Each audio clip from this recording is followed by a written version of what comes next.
बिस्मिल्लाहिर्रहमानिर्रहीम। अस्सलाम वालेकुम नाज़रीन, आप यूट्यूब चैनल देख रहे हैं। मैं इमरान ख़ान हूँ। ख़बरें ज़रा इम्पॉर्टेंट हैं और मियाँ नवाज़ शरीफ साहब के हवाले से तो बहुत ज़्यादा अहम है। मियाँ नवाज़ शरीफ साहब के लिए अगर कोई दरवाज़ा खुल रहा था या खुला हुआ था तो वो भी उन्होंने ना सिर्फ बंद कर दिया है बल्कि उसको पक्का पक्का ताला लगवा दिया है और ताला लगा के चाबी जो है वो अब समंदर में फेंक दी है। और ये सब कुछ किसी और के हाथों नहीं, मियाँ नवाज़ शरीफ साहब के हाथों हुआ है। शहबाज शरीफ साहब की ये कोशिश रहती है कि मुज़ाकरात करते जाएं, पानी कतरा कतरा भी बहता है तो अपने लिए रास्ता निकाल लेता है। लेकिन नवाज़ शरीफ साहब ने बहुत जल्दी हार मान ली और हमला कर दिया पाकिस्तान के कौमी सलामती के इदारों पे, और अब उन्होंने वो तमाम रास्ते बंद कर दिए हैं जो उनके लिए खुल सकते थे। सबसे पहले ये कि नवाज़ शरीफ साहब के सबसे बड़े जो पॉलिटिकल मुखालिफ हैं वो इमरान खान साहब हैं, जो इस वक्त वज़ीर-ए-आज़म पाकिस्तान है। वो पहले भी नहीं चाहते थे कि मियाँ नवाज़ शरीफ साहब पाकिस्तान से बाहर जाएं, और ये वो वाहिद मामला था जिस पे पाकिस्तान की इस्टेब्लिशमेंट या साफ साफ कहें तो पाकिस्तान की फ़ौज और इमरान खान साहब के बीच में कुछ हद तक इख्तिलाफ़ात पैदा हुए थे। इमरान खान साहब चाहते थे कि कुछ भी हो जाए, मियाँ नवाज़ शरीफ साहब पाकिस्तान से बाहर ना जाएं, जबकि हालात कुछ इस तरह के थे कि इस्टेब्लिशमेंट को ये फ़ैसला लेना पड़ा कि नवाज़ शरीफ साहब को पाकिस्तान से बाहर भेज दिया जाए। सऊदी अरब का एक बड़ा ज़बरदस्त प्रेशर था और उनको अमेरिका की सपोर्ट हासिल थी, लिहाजा मियाँ नवाज़ शरीफ साहब को बीमार करके पाकिस्तान से बाहर भिजवा दिया गया। मियाँ साहब ने पाकिस्तान से बाहर जाते ही कुछ ऐसी मुलाकातें की जिन पे पाकिस्तान के इदारों को एतराज़ हुआ। इमरान खान साहब ने कहा कि मैं आपको कहता था कि मियाँ साहब पे एतबार ना करें, लेकिन मियाँ साहब को एतबार किया गया, उनको जाने दिया गया। अब वो धोखा दे रहे हैं, वो लॉबिंग कर रहे हैं और ऐसे लोगों से मुलाकात कर रहे हैं जिनके साथ मिलकर वो पाकिस्तान की रियासत को नुकसान पहुंचा सकते हैं। और इसके बाद फिर मरीम नवाज़ साहिबा को पाकिस्तान से बाहर नहीं जाने दिया गया। आरिफ हमीद भट्टी साहब एक बड़े सीनियर जर्नलिस्ट हैं, उन्होंने फरमाया था कि जनवरी में मरीम नवाज़ साहिबा को 100% पाकिस्तान से बाहर चला जाना था। मेरे पास भी जनवरी और फरवरी की एक इत्तला मौजूद थी कि मरीम नवाज़ साहिबा को पाकिस्तान से बाहर भिजवा दिया जाएगा, लेकिन मियाँ नवाज़ शरीफ साहब के कुछ गलत फैसलों की वजह से मरीम नवाज़ साहिबा बाहर नहीं जा पाई।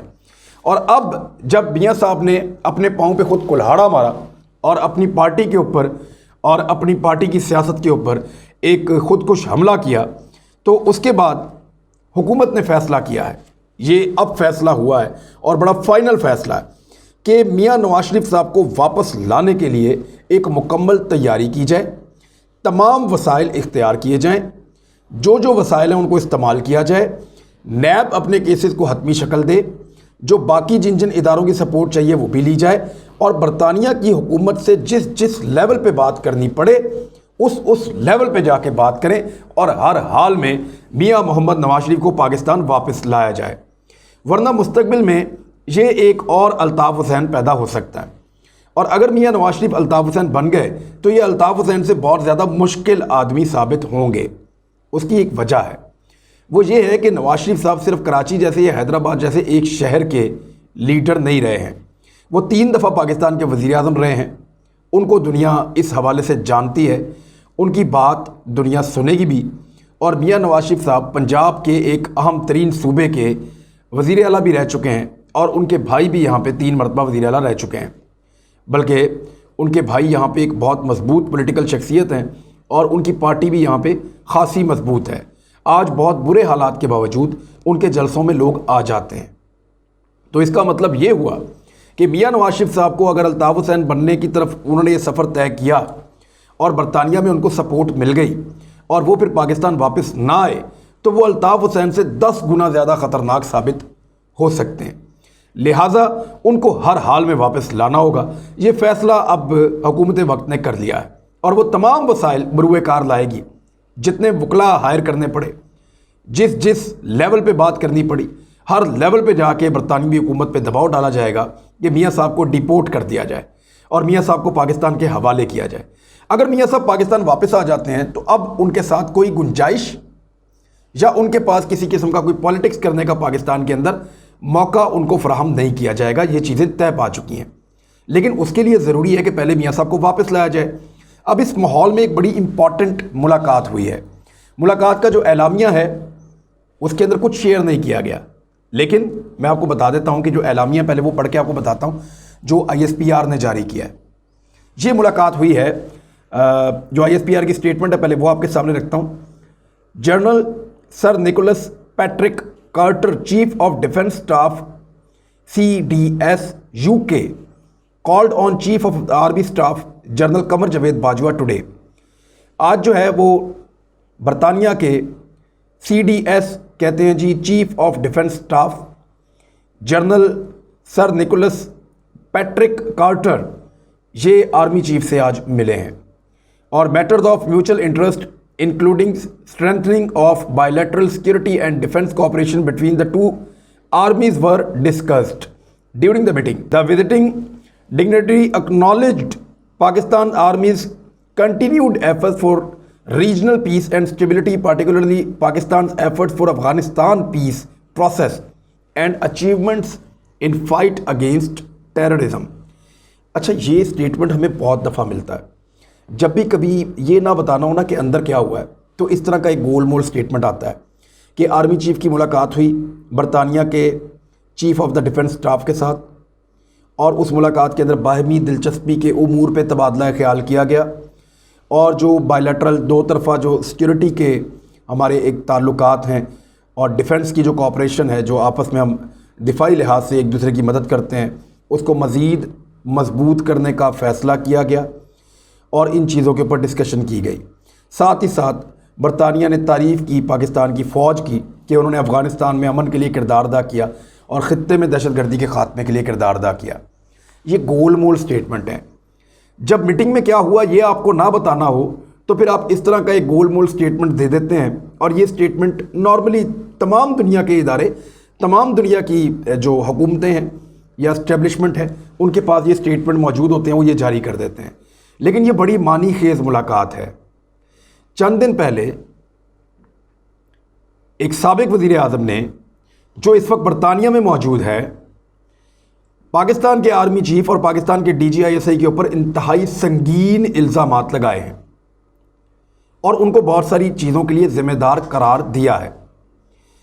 अब जिस मुल्क के अंदर वो मौजूद हैं, उसी मुल्क के चीफ ऑफ डिफेंस स्टाफ के साथ जनरल निकोलस पैट्रिक कार्टर के साथ पाकिस्तान के आर्मी चीफ जिनके ऊपर इल्ज़ामात लगाए गए, उनकी एक मुलाकात हुई है और बीच में से निकल के आई है ये गोल मोल स्टेटमेंट। तो इसका मतलब आप समझिए, नवाज शरीफ साहब को वापस लाने की कोशिशों का आगाज़ हो चुका है और हुकूमत ने जब ये कहा कि वो तमाम वसाइल बरूए कार लाएगी, तो इसका मतलब तमाम वसाइल हैं, यानी ये भी पाकिस्तान का एक वसीला है, पाकिस्तान का आर्मी चीफ। और अगर वो बरतानवी डिफेंस चीफ से मिलते हैं तो इसका मतलब आप समझिए कि बातों बातों में तेरा जिक्र तो आएगा। बहरहाल मियां नवाज शरीफ साहब जो हैं, उनको वापस लाने के लिए तैयारियों का आगाज़ कर दिया गया है और एक और फैसला किया गया है कि जब जब अपोजिशन इदारों के ऊपर तनकीद करेगी तो अपोजिशन को अब तगड़ा जवाब मिलेगा, हर लिहाज से जवाब मिलेगा और पूरा और पक्का जवाब हर दफ़ा दिया जाएगा अपोजिशन को। अब ऐसा नहीं होगा कि अपोजिशन कुछ भी कहेगी और उसको जवाब नहीं दिया जाएगा ये सोच के कि हम क्यों फ़ौज के, नहीं, फ़ौज की तर्जुमानी इस हुकूमत ने करनी है और उन्होंने बताना है, उनका इदारा है, उनको डिफेंड करना पड़ेगा। तो हुकूमत ने फैसला किया कि आर्मी के ऊपर या अदलिया के ऊपर लगने वाले तमाम इल्ज़ामात के ऊपर तगड़ा जवाब दिया जाएगा अपोजिशन को। ये फैसला भी हो चुका है। इस हवाले से एक बड़ा सवाल जो मियां नवाज शरीफ साहब के सामने आकर खड़ा हो गया है, जिसका जवाब पूरी की पूरी नून लीग नहीं दे पा रही, जिसका जवाब कोई भी नहीं दे पा रहा। और ये सवाल मैंने पहले सोशल मीडिया पे भी उठाया था, अपने एक प्रोग्राम में भी उठाया और हर प्लेटफॉर्म पे पूछ रहे हैं, लेकिन इसका जवाब नहीं आ रहा। सवाल ये है कि जनरल बाजवा और जनरल फैज़, इन दोनों के ऊपर मियां नवाज शरीफ साहब ने इल्ज़ाम लगाया कि इन्होंने हमसे हमारी हुकूमत छीनी, हमें धोखा दिया, इमरान खान को लाकर मुसल्लत किया, मुझे हुकूमत से निकालने वाले भी ये हैं और ये कौम की सारी तबाही और जो कुछ भी हो रहा है इसके लिए रिस्पॉन्सिबल ये दो आर्मी के जनरल्स हैं। ये मैं नहीं कह रहा, मियां नवाज शरीफ साहब कह रहे हैं। अच्छा, ये सारा कुछ इन्होंने नवाज शरीफ साहब के साथ कब किया? नवंबर 2016 में नवाज शरीफ साहब ने कमर जावेद बाजवा साहब को आर्मी चीफ पाकिस्तान का मुकर्रर किया। 2016 के आखिर में ये आर्मी चीफ बने और 2019 में इनकी मुद्दत मुलाजमत ख़त्म हो गई। 2019 में इमरान खान साहब ने इनको एक्सटेंशन दी, लेकिन वो मामला अदालत में चला गया। अदालत ने इसके ऊपर क्लैरिटी मांगी, तो फिर अब ये ओपिनियन अब पार्लिमान को देनी थी और पार्लिमान के अंदर एक अक्सरियत चाहिए थी। अक्सरियत के बगैर आर्मी चीफ को एक्सटेंशन अब मिल नहीं सकती थी। तो वहाँ नून लीग को ये फैसला करना था कि उन्होंने जनरल बाजवा साहब को एक्सटेंशन देनी है या नहीं देनी।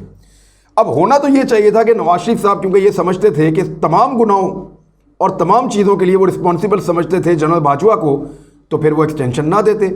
लेकिन उस दौर में हमने देखा कि मुस्लिम लीग नून ने बाकायदा जनरल कमर जावेद बाजवा साहब का एक मुकदमा लड़ा और ये कहा कि वो पाकिस्तान की फ़ौज के लिए नागुज़ीर हैं और वो एक बेहतरीन जनरल हैं और वो अपनी ड्यूटी बड़े शानदार अंदाज में कर रहे हैं और उनके बगैर ये मुल्क नहीं चल सकता, हमारी मिलिट्री को कोई खुदा ना खास्ता नुकसान हो जाएगा। तो ये सारी चीज़ें सोचते हुए उस वक्त मियां मोहम्मद नवाज शरीफ साहब ने अपनी पार्टी को अहकामात जारी किए और नवाज शरीफ साहब की पार्टी ने पूरी मदद करके हुकूमत वक्त की जनरल कमर जावेद बाजवा साहब को 3 साल की मजीद एक्सटेंशन दिलवा दी। अब ये बात है टोटल 8-9 माह पहले की, यानी 9 महीने पहले मियां नवाज शरीफ साहब को जनरल साहब बहुत अच्छे लग रहे थे, जनरल फैज साहब बहुत अच्छे लग रहे थे। 9 महीने पहले की बात है और वो कहते हैं कि 2 साल पहले हमारे साथ बहुत ज्यादतियां की हैं इन्होंने।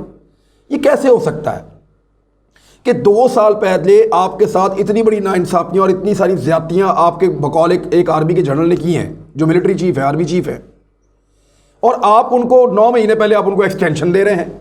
आपको उनसे कोई ना कोई लालच या कोई ना कोई तमा तो था, उसके बगैर तो नहीं हो सकता। तो वो लालच क्या था वो हमको बताते रहे हैं कि मियां नवाज शरीफ साहब ने ये सब कुछ इसलिए किया था कि वो एक डील बनाना चाह रहे थे।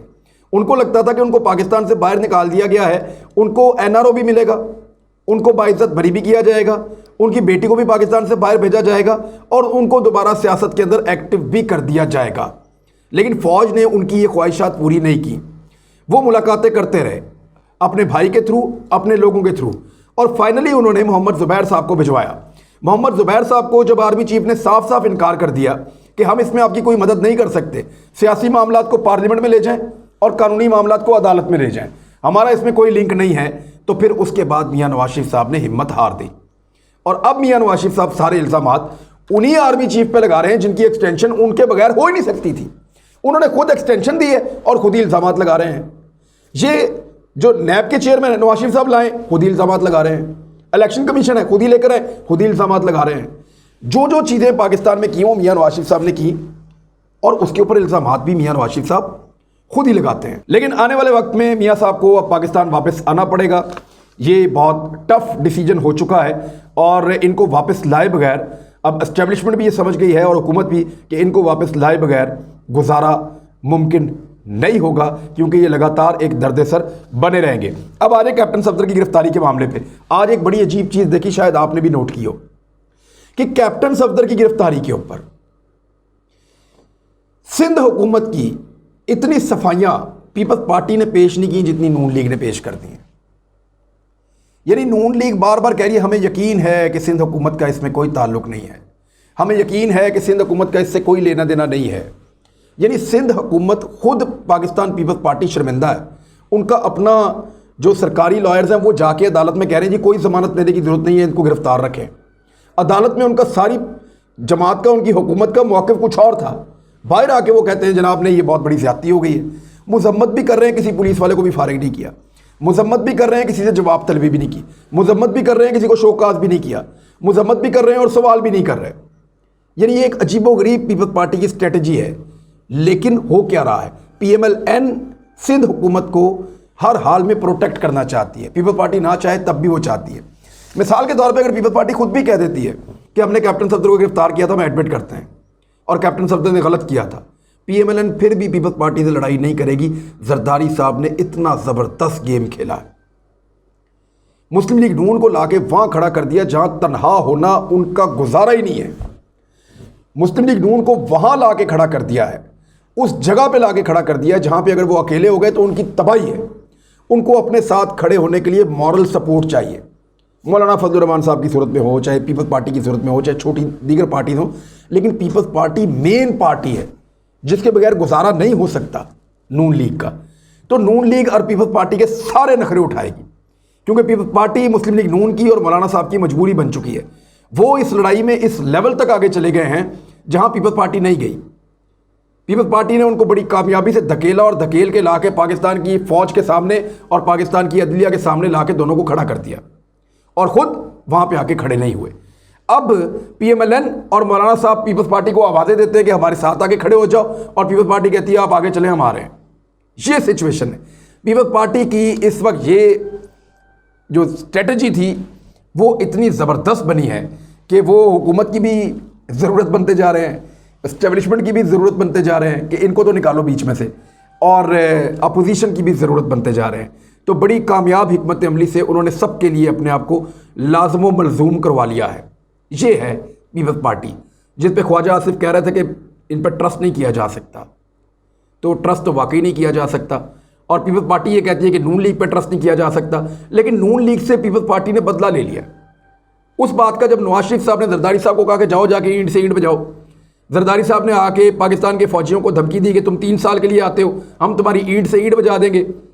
उसके बाद मियाँ साहब को फ़ोन किया, उन्होंने फ़ोन ही नहीं उठाया। फिर जरदारी साहब तब तक पाकिस्तान से बाहर रहे जब तक के आर्मी चीफ तब्दील नहीं हो गए, नवंबर 2016 तक।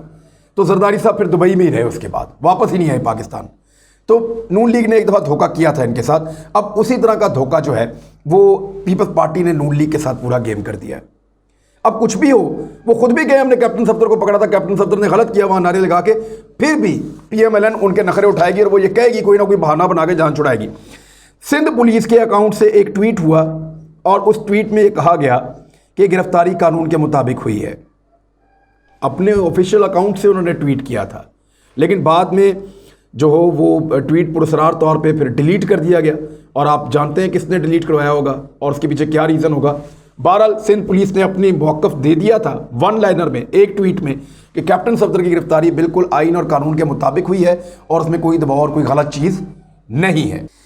एक बड़ा सवाल और पैदा हो गया जो सबसे बड़ा है, और वो बड़ा सवाल ये है कि समाज चल रही थी अदालत में और मरियम नवाज साहिबा ने अनाउंस कर दिया कि कैप्टन सफदर साहब की ज़मानत हो गई है, और उन्होंने कहा कि मुझे बताया मरियम औरंगज़ेब ने।